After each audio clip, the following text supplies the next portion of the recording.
هو الذی ارسل رسولہ بالہدی والدین الحق لیظہرہ علی الدین کلہ.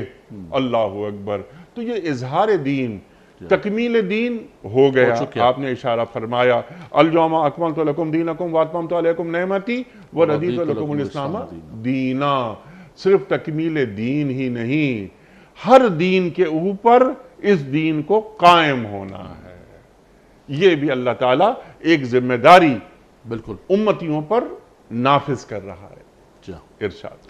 دیکھیے آپ نے خوبصورت بات فرمائی کہ جہاں نظام عبادات ہے، اصل چیز ہے کہ اس زمین پر ان اللہ تبارک و تعالیٰ کے احکامات کو نافذ کرنا، جو ہمارا روشن ماضی ہے، اور اس کی یہی صورت ہے کہ واللہ متم نورہ تو ہو چکا ہے، لیکن یظہرہ علی الدین کلہ، اللہ اکبر. اس کو دوبارہ ایک مرتبہ تمام ادیان پر، تمام مذاہب پر، تمام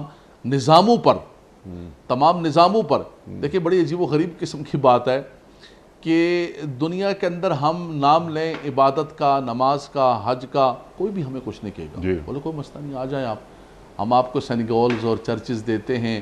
آپ دنیا کے اندر ٹریول کرتے ہیں، آپ آئیے اور آ کے آپ نماز پڑھیے اپنی، آپ بالکل آپ روزہ بھی رکھیں، آپ سب کچھ کریں.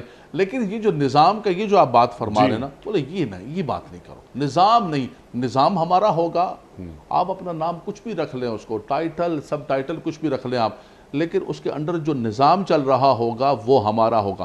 اچھا، مسلمان اس چیز کو سمجھنے کے لیے تیار نہیں. مسلمان اس چیز کو سمجھنے کے لیے تیار نہیں ہے کہ یہ آزادی نہیں ہے. آزادی یہ ہے کہ جب وہ نظام اللہ تبارک و تعالیٰ کا نافذ ہو جائے، اقامت دین کا نظام، امن کا نظام جب تک نہیں ہوگا تو یقیناً ہم سب کو اس کے لیے مل کر جد و جہد کرنی چاہیے.